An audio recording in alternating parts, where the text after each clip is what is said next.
Goeiemiddag julle en welkom by Brandt Punt.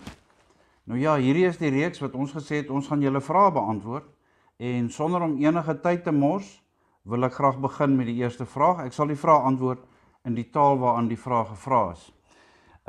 Die eerste vraag was van Colleen May Stewart en sy wil weet, after independence, how is the interim government going to be selected? So Colleen, in short, there are currently experts working on draft policy. That means there will be committees on municipal level. These committees will be on working on portfolio drafts, and obviously these drafts will be carried forward into the interim government. The interim government will be the government of the day, in this case the ruling party of the Western Cape. They will remain in power, but under the watchful eye of these oversight committees. That'll be for a period of 90 days after a referendum is granted.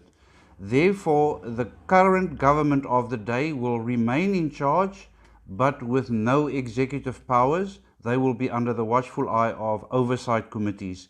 Then after the 90-day period, an election will be held, at which the new government will then be selected. I hope that answers that question for you. We'll carry on with the next question. Okay, so the next question is from Gerdia Viljoen. Gerdia, your first question, how will the influx from the Eastern Cape be handled? Now, just to be clear, influx into the Western Cape can be from anywhere. It does not necessarily have to come from the East or the Eastern Province.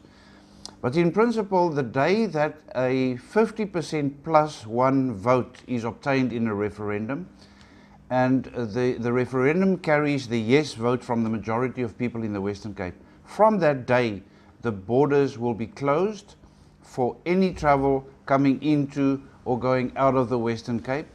There will be supervision. That means an interim police force, interim border control will be put in place on that day, and those folks will be responsible for monitoring traffic going in and coming in and going out of the Western Cape. I hope that's a bit clearer. Your second question, how does the Swiss canton system work? So the Swiss canton system is a bottom-up governance, form of governance, which means most of the power lies with the municipalities. Now, I must just tell you that the canton system is a model. It is not cast in stone. So the new Western Cape government or form of government will be based on that model. There might be tweaks, there might be changes, but in principle it means that each municipality within a region has the powers to govern over itself. That will then answer to the regions, in our case, the 6 regions of the Western Cape, whereas in Switzerland there's 26 cantons, where we will only have the 6 regions of the Western Cape. Those 6 regions will then answer to the central government, which will be a very small, not a top-heavy organization, mainly in charge of things like defense, monetary policy, education, transport, etc., etc. But it's a bottom-up government where municipalities have more power. In Switzerland, for example, each canton has its own constitution, its own police, its own courts. So it is basically a ground-up form of governance that will form the basis of what the Western Cape will look like in the near future. Then Gerdia, your third question, how can we increase our reach? Now with reach, I must presume you are talking about the CapeXit and the message to the communities. It is not that easy, seeing that most of the media houses are not very friendly towards the independence idea. So word of mouth, extremely important. Talk to people and ask them in return to talk to others. Show them towards the website, point them in the right direction. Facebook, obviously, where we are all registered on our Facebook group. It would be a great idea if there are venues available. if you know of a venue that would be able to host us, so we can invite a lot of people, community leaders and the like, to come and listen to a talk on independence, on CapeXit and its mission. So that will be a great way to extend our reach and to get to more people. Then Gerdia, your fourth question, how will the Western Cape be sustainable? Now this can be a very long answer, but I'm going to give you it in short. Other than exports from produce produced in the Western Cape, other than tourism, other than huge investment from foreign companies that are very keen to invest in the Western Cape, the total economic activity levy that is proposed for the Western Cape will be the big source of income for the government. Now TEAL, T-E-A-L, is total economic activity levy, and that indicates total, as the word suggests, is all individuals living within the Western Cape and doing business with the Western Cape. Economic, finances, activity, meaning the movement of money in and out of bank accounts, in and out of the new country, and a levy, which is simply a percentage of the money that is moving. So the proposal is 0.5% of all monies deposited to a bank account and 0.5% levy of all monies leaving a bank account. That'll give you a total tax or levy of 1%. Not difficult.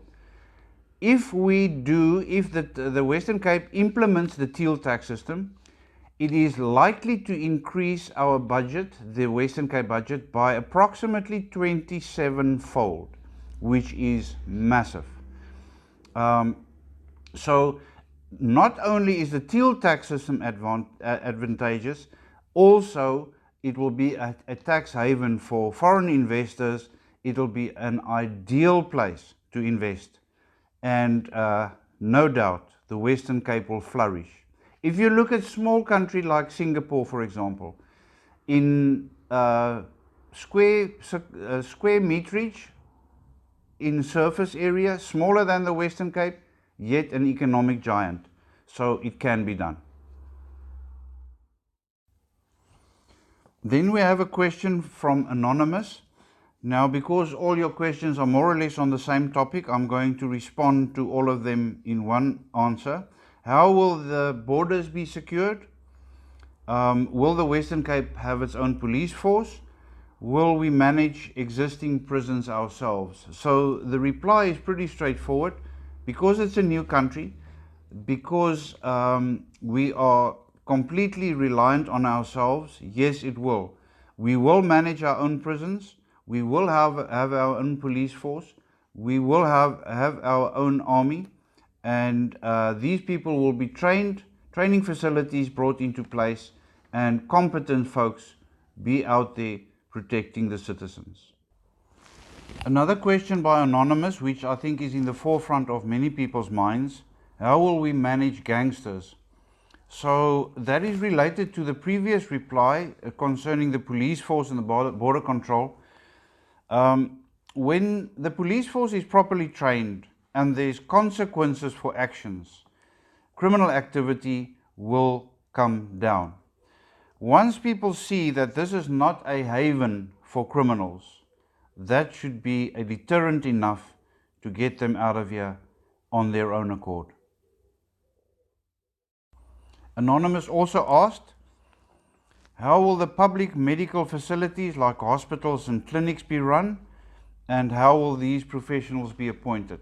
Now, coming back to the canton system, where municipalities have the power to appoint these folks, they will be appointed by the municipalities in the districts of each town or municipalities of each town based on qualification, experience and competence.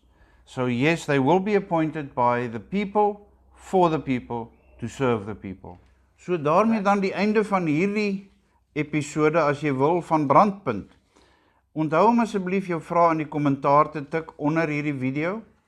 Volgende week hanteer ons opvolgvrae. Wat ook al jy op jou gedagte het, asseblief tik dit vir ons onder in die kommentaar, in die taal van jou keuse.